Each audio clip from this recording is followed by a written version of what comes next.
Je voulais souhaiter un bon anniversaire, nous souhaiter à tous un bon anniversaire, et c'est un vrai plaisir de voir autant de monde représentant autant de promotions ce soir. Donc des promotions du CPA, devenu l'exécutive MBA d'HEC. Et je crois que cette filiation, elle est extrêmement importante.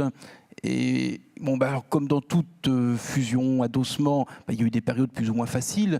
Quand on regarde maintenant dans le rétroviseur, 10 ans avec le recul de 10 ans, on se rend compte que, je crois que collectivement, on peut être assez fier de l'évolution.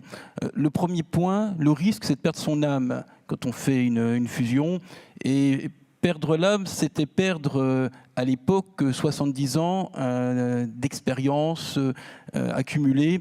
Et au-delà de ça, c'est une source de différenciation. Et donc là, on a vraiment voulu garder, premièrement, le positionnement dirigeant. Et quand on regarde dans l'environnement concurrentiel dans lequel on se trouve, beaucoup de programmes se disent executive MBA et attirent des cadres middle managers de 30 ans.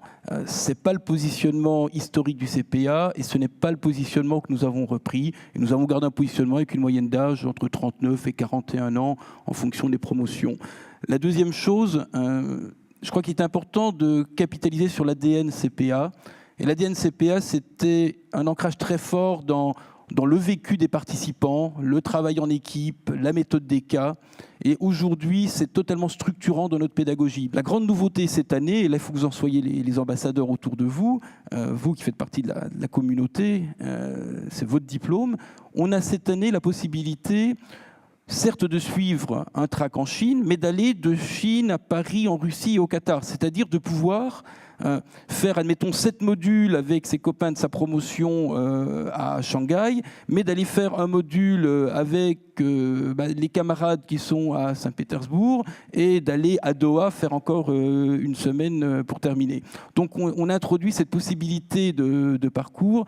Deuxième évolution qui est... je crois extrêmement novateur, c'est le seul executive MBA au monde qui le propose, c'est que nous avons la possibilité, à partir d'un socle commun, d'avoir après une option, c'est-à-dire de prendre, on a le choix parmi 6 options qui vont du energy management, luxury management, entrepreneurship, et donc la possibilité pendant 2 semaines de se retrouver, toute promotion confondue sur une année, tout track confondu, pour partager pendant 2 semaines sur un thème. Ce qu'il faut, c'est que les gens vivent quelque chose.